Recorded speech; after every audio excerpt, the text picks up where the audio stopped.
Hi friends, ఈరోజు కోటి shop కట్టి వచ్చేటప్పటికి 10 అయింది.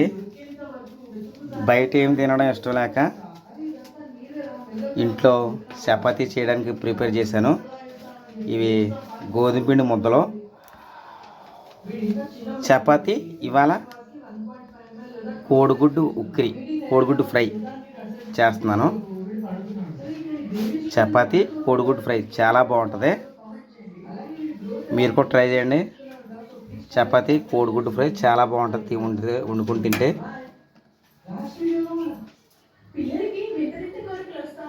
రెండు ఉల్లిపాయలతో కోసాను.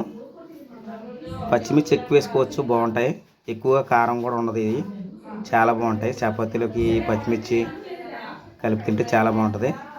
కరివేపాకు, కొత్తిమీర. ఇప్పుడు చేస్తున్నాను నేను, చూడండి. కోడిగుడ్డు ఉక్కిరి